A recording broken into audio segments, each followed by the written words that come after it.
आप देख रहे हैं मुंतहाज रिएक्शन। वेलकम करती हूँ आपको आज के रिएक्शन में। कैसे हैं आप सब लोग? उम्मीद करती हूँ आप लोग सब खैरियत से होंगे, खुश होंगे, आबाद होंगे। और वीडियो शुरू करते हैं। अपने टाइटल और थंबनेल के हवाले से बात करूंगी, लेकिन वीडियो शुरू करने से पहले आप लोगों से करूंगी एक छोटी सी रिक्वेस्ट कि अगर अभी तक मेरे चैनल को आप लोगों ने सब्सक्राइब नहीं किया तो सब्सक्राइब कर लीजिए। नए हैं, वीडियो पसंद आए तो लाइक कमेंट शेयर ज़रूर कर दीजिएगा। चलें जी, बात करते हैं। अभी तो मैं जवान हूँ, अभी तो मैं जवान हूँ। ये मैं क्यों बोल रही हूँ? राशिदा मलिक जी, आपका एक व्लॉग देख लिया और आपने ऐसी बात कर दी कि उसके बाद से मेरा तो हो गया है पेट खराब। अब बात ऐसे करने से पहले मैं कहूँगी यहाँ तमाम यूट्यूबर्स को कि बात करने से पहले अपने व्यूअर्स को हाजी मुल्ला सेंड कर दिया करें, ताकि वो अच्छे से आपकी की हुई बात को हजम कर सके। अब आप लोग भी सोच रहे होंगे कि मैं क्या गोल मोल बात कर रही हूँ, क्लियर क्यों नहीं कर रही। चलिए जी, अपने बात करते हैं और आपको बताते हैं।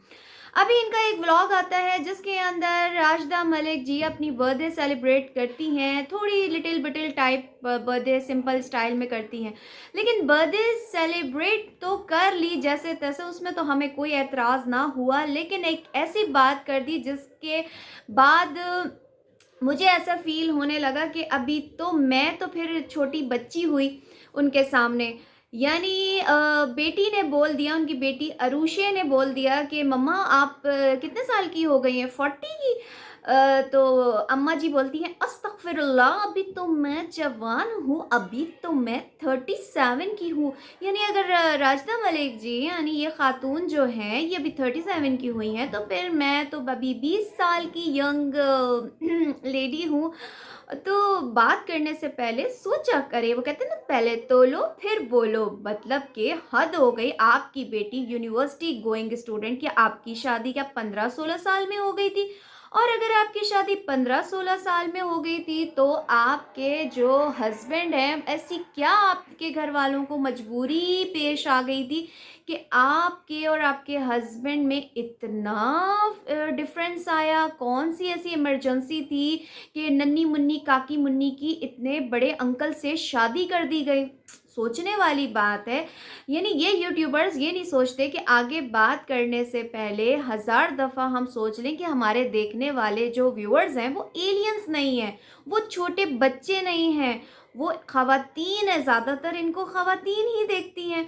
तो अब औरतें तो ज़ाहिर सी बात है जानती हैं कि औरतें ही सबसे ज़्यादा अपनी एज की चोर होती हैं। अब यहाँ पे मैं एक और बात कर दूँ कि मे बी हो सकता है मजबूरी हो अपनी उम्र कम बताना। अब आपको ये पता है कि राशिदा जी दराज की दुकान, मेकअप का सामान, मेकअप की फैक्ट्री बनी रहती हैं। हर वक्त अपनी स्किन पे कोई ना कोई चीज़ टेम्पररी जस्ट फॉर 1 मिनट के लिए अप्लाई करके सेल आउट करती रहती हैं, एडवर्टाइजमेंट करती रहती हैं, प्रमोशन, पीआर, डिफरेंट डिफरेंट जो ये करती रहती हैं, लोगों को धोखा देती हैं, लोगों को गलत गलत वेबसाइट्स के आइडिया देती हैं। और फिर यहाँ पे एक और बात मैं करती जाऊँ, जो ये खातून खाना है हमारी राशिदा जी, जो लोगों को यानी हमारी यंग जनरेशन्स को, हमारी बच्चियों को स्पेशली, नॉट अब बॉयज़ एंड मैन्स, यंग बच्चियों को एक बात करती हैं, अपनी सब्सक्राइबर्स से ये बात करती हैं कि भाई आप इंडिपेंडेंट हो। बहुत अच्छी बात है, लड़कियों को पढ़ना चाहिए, लिखना चाहिए, इंडिपेंडेंट होना चाहिए। लेकिन आप ऐसी बात करके क्या साबित करना चाहती हैं? क्या आप दिखाना चाहती हैं? एक अच्छा मैसेज तो दे रही हैं आप, लेकिन जो आपकी वीडियो हम देखते हैं उसमें कुछ आपकी बातों में तज़ाद पाया जाता है। वो कैसे? मैं जो आजकल एक बहुत टॉपिक मैंने उठाया हुआ था, एक खातून को मैंने एक्सपोज़ किया था, भाषण आंटी को। उनका भी यही था कि उनके अमल में और उनके लफ्ज़ों में मैच नहीं होता था। तो वो दीनी बातें करके वेस्टर्न काम करने की कोशिश कर रही थी, तो उस चीज़ को मैंने एक्सपोज़ किया था। और अब यहाँ पे जो हमारी राशिदा जी हैं, वो दूसरों को नसीहतें फ़सीहतें करती रहती हैं कि लड़कियों को इंडिपेंडेंट होना चाहिए, लड़कियों को ये होना चाहिए, लड़कियों को होना चाहिए। बिल्कुल, इस्लाम ने भी हमें ये हक़ दिया है कि हमें अच्छी से अच्छी तालीम हासिल करनी चाहिए, नौकरी का भी हम कर सकते हैं अगर मजबूरी है। और अपनी पसंद की शादी का भी अल्लाह पाक ने हम लड़कियों को हक दिया है। उसके अलावा अगर आपका घर ना बस रहा हो तो डाइवोर्स का यानी खुला का भी अल्लाह पाक ने हमें हक दिया हुआ है। और इसके अलावा बहुत से मामलात पे अल्लाह पाक ने हमें राइट्स दिए हुए, हमारे दीन ने हमें राइट्स दिए हुए हैं। लेकिन उसके अकॉर्डिंग जो आप ये सारी बातें करती हैं ना, तो आपकी अपनी ज़िंदगी में इसका कोई अमल नज़र नहीं आता।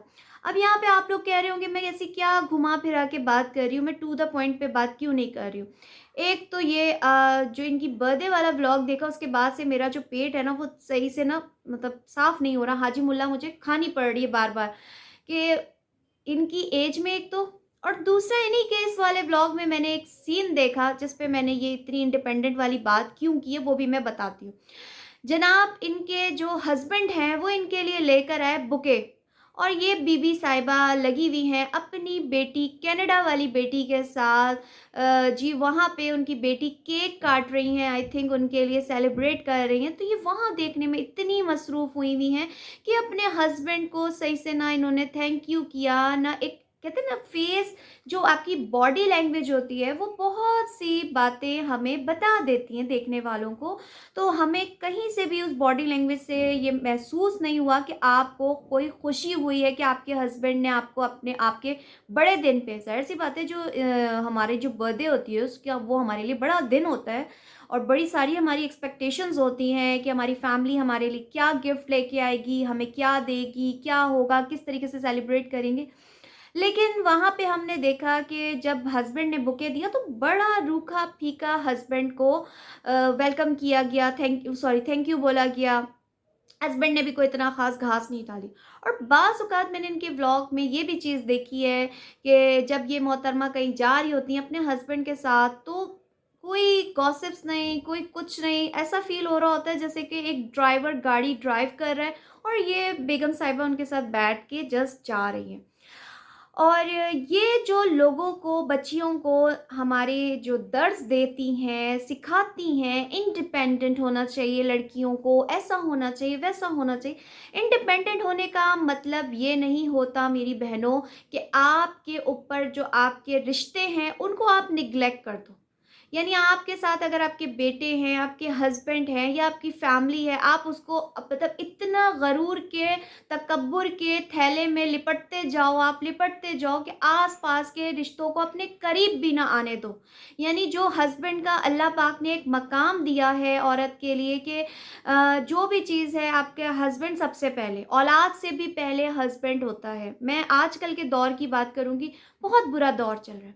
आपकी सगी औलाद आपकी नहीं है, ठीक है? सगी औलाद आपकी नहीं है। कहते हैं ना बुढ़ापे में जो आपके लाइफ पार्टनर्स होते हैं वही एक दूसरे के काम आते हैं। लेकिन यहाँ पे हम देख रहे हैं, बहुत काफ़ी दिनों से मैं ये चीज़ देख रही हूँ कि राजदा जी जो हैं वो अपने तकब्बुर, प्राउड में डूबती जा रही हैं। यानी ज़ाहिर-सी बात है, नया-नया पैसा, नया-नया घर, बेटी चली गई कनाडा और वहाँ जाके वो अपनी माँ की तरबियत बहुत अच्छी तरीके से दिखा रही हैं। बहुत चीज़ें अच्छी भी हैं, नो डाउट। कुछ ऐसा नहीं है कि बहुत ज़्यादा ही जो उनकी बेटी है वो गलत है, लेकिन बहुत जगहों पे उनकी बेटी भी गलत है। थोड़ी-सी तरबियत या माहौल, जिस माहौल में वो जा चुकी हैं, उनको अपनाने की यानी वेस्ट के कल्चर को अपनाने की वो कोशिश कर रही हैं। समहाउ टाइम मैंने उनको देखा है, उनके जो स्टोरीज़ वग़ैरह होते हैं, जिसमें वो थोड़ा-सा वेस्टर्न ड्रेस पहन के और स्टाइल से अपनी फ़ोटोज़ वग़ैरह करवा रही होती हैं, रील्स वगैरह, शॉर्ट्स लगा रही होती हैं, स्टोरीज़ वगैरह, तो उससे फ़ील हो रहा है कि अब वो वहाँ के कल्चर को अपना रही हैं वेस्ट के। तो ये तरबियत भी है और दूसरा कि आपने फ्री हैंड दे दिए, इंडिपेंडेंट। इतना इंसान को यानी बेटियों को, लड़कियों को इतना भी इंडिपेंडेंट नहीं होना चाहिए कि वो अपने घर के जो मर्द हज़रात हैं उनको ही अपने आप से दूर करना शुरू कर दें, उनके ऊपर से तवज्जो ख़त्म कर दें। ये पैसे का नशा है और मैंने काफ़ी मैं चीज़ फ़ील कर रही हूँ कि जो ये बेगम साहिबा हैं, राशिदा जी हैं, वो मेकअप की दुकान, दराज का पकवान, यानी अब लोग इनसे ये भी पूछने लग गए हैं कि आप यूट्यूब से क्यों गायब हो गई हैं? बहुत कम-कम आप वीडियोज़ वग़ैरह अपलोड कर रही हैं। तो मेरी बहनों, इनकी दुकान जो है वो इंस्टा पे चल रही है और बहुत अच्छे तरीके से चल रही है। आपने एक दफ़ा सुना होगा लाइफ़ विद बिलाल वाली समीना के बारे में कि यूट्यूब से अच्छी ऑडियंस, हमारी व्यूअर्स जो हैं वो इंस्टा के हैं, जो कि हमें इस तरीके के फ़ज़ूल कमेंट्स नहीं करते, प्यार करने वाले हैं, नेगेटिविटी नहीं फैलाते, तो ये भी यहाँ से भाग के इंस्टा पे शिफ्ट हो चुकी हैं और वहाँ पे इनकी दुकान, दराज का पकवान, मेकअप की दुकान, सब वहाँ बहुत अच्छे तरीके से लोग देख रहे हैं और लोगों को अच्छे तरीके से वहाँ पे चूना भी लगाया जा रहा है। मैं तो सीधी और साफ-सी बात बोलूँगी, चाहे दराज हो, चाहे ये जिस चीज़ की भी प्रमोशन करती हैं, इनको तो पीआर जो आता है, इनको फ्री में सब कुछ मिल जाता है। लेकिन उसके चक्कर में आप लोगों को चक्कर दे देती हैं ये ख़वातीन। अब थोड़ी-सी इनकी बहनों की बात कर लेते हैं, फ़ाखरा ख़ानम और नासिरा ख़ानम के बारे में, कि लोग नासिरा ख़ानम के व्लॉग में जाके उनके कमेंट्स में उनसे पूछते हैं कि क्या ऐसी वजह है कि राशिदा जी अब आप लोगों से नहीं मिलती? क्या आप लोगों के दरमियान कोई नाराज़गी है? तो यहाँ पे उन्होंने जवाब देते हुए हर किसी को यही बोलती है, नहीं कोई नाराज़गी नहीं। लेकिन वही बात करूँगी, देखने वाले हम जैसे चलते-फिरते इंसान हैं और ये चीज़ें हमें नज़र आ रही हैं। ना ही अब फ़ाखरा इनके व्लॉग में आती हैं, ना ही नासिरा आती हैं। अभी रिसेंटली इन्होंने अपनी ड्रीम कार ली, उसके पहले ये उम्रा करके आईं, तो किसी ने इनकी दावत नहीं की, कोई इनसे इस तरीके से मिलने नहीं आया। मतलब ये चीज़ें हमें साफ इंडिकेट, कहते हैं ना, इशारा दे रही हैं, इंडिकेट कर रही हैं कि इनके दरमियान में कोई ना कोई ऐसे इख्तलाफात हैं, कोई ना कोई ऐसी चीज़ है कि यूट्यूब सब कुछ अब इनके, कहते हैं ना, सबके पास अब व्लॉगिंग चैनल्स हैं। तो ये जो यूट्यूब की मारामारी, व्यूज़ के चक्कर, तुम मुझसे आगे ना निकलो, बस तुम्हारे व्यूज़ ना ज़्यादा हों, तो इन चक्करों में मैं कहती हूँ इन ख़वातीन का दिमाग सातवें आसमान पे जा चुका है, जो कि नशे में, डॉलर के नशे में और व्यूज़ के चक्कर में डूब चुकी हैं और एक दूसरे से हसद जलन का शिकार हो चुकी हैं ये बहनें। और इनकी हसद जलन हमें इनके व्लॉग्स में नज़र आती है। यानी कोई किसी से पीछे और कमतर नहीं रहना चाहता। एक ने गाड़ी ले ली तो दूसरा भी कोई ना कोई चीज़ ले ही लेता है। दिखावे की दुनिया बना चुके हैं और डेढ़ इंच की इनकी मस्जिद बन चुकी है। कम तो फ़ाखिरा ख़ानम भी प्राउडनेस में कम नहीं है, कम तो नासिरा जी भी नहीं है, लेकिन नासिरा जी अब थोड़ी-सी रिज़र्व हो गई हैं। उनकी बेटी मुक़द्दस जिसने हिजाब करना शुरू कर दिया है, बहुत अच्छी बात है। लेकिन नासिरा जी की मुझे एक आदत बहुत अच्छी लगती है कि वो बहुत ज़्यादा शो ऑफ़ नहीं करती।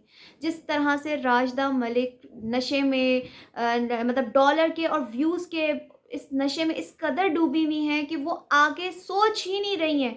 वो पाकिस्तानी अवाम के दर्द को, उनकी तकलीफ़ को देखती नहीं है, समझती नहीं है। बस उनकी दुनिया एक अपने घर के अंदर बस show off, show off, show off करती रहती हैं। जैसे कि उनकी बर्थडे वाले दिन उन्होंने एक और शो ऑफ करके दिखाया, बहुत बड़ा तीर मारा कि वो मसाजर वाली मशीन घर में लेकर आ गईं, चेयर, मसाजर चेयर। तो यही राशिदा जी का काम है, दिखावा, छोटी-छोटी चीज़ों का दिखावा। एक सीन आता है जिसमें ये अपनी बर्थडे वाले दिन किसी शादी को आई थिंक अटेंड करने जा रही होती हैं, तो वहाँ पे जो इनकी आदत है कि ड्रेस भी पहनेंगी तो भी बताएँगी कि मैंने कौन से ब्रांड का पहना है। तो इसी तरह बता रही थी कि फलाने ब्रांड का मेरा ड्रेस है। तो बेटी कहती है कि इसके साथ सैंडल भी है, तो माँ आगे से कहती है, इंसिग्निया से लिए है। यानी आपको पता है कि ये जो मेकअप की दुकान है, दराज का पकवान, ये चलती-फिरती ब्रांड की दुकान बन चुकी है। यानी अगर देखा जाए तो इनका बस ना चले ये अपने कपड़े जूतों पे से टैग भी ना हटाएँ, कि लोग जो वहाँ आस-पास के हों वो भी देखें कि हमने कौन से ब्रांड से लिया और कितनी चीज़ें ये एक्सपेंसिव है। तो ये कहते हैं ना, नौ दौलतिये लोग जो होते हैं ना, उनसे फिर दौलत ना संभल नहीं रही होती कि क्या करें।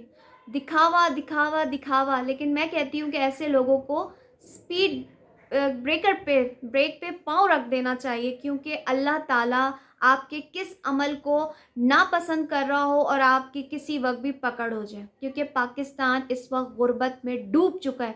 किसी के घर में इस टाइम पे मेरे ख़्याल में रोटी बनाने के लिए आटा नहीं होगा। किसके बच्चे इस वक़्त बीमार हॉस्पिटल में होंगे, उनके इलाज के लिए पैसे नहीं होंगे। किसी की बेटी इस वक़्त कँवारी बैठी इन लोगों को देख रही होगी और बोल रही होगी कि मेरी शादी के लिए एक कपड़ा नहीं है और ये ब्रांड, चलते-फिरते ब्रांड की दुकान है। इसी तरह कितनी मेरी माएँ इस वक़्त परेशान बैठी होंगी कि कल कैसे गुज़रेगी, घर में पैसे नहीं हैं और ये चलता-फिरता इनका ब्रांड चल रहा होता है। अभी हमने मैकरोनी बना ली, हमने पास्ता बना लिया।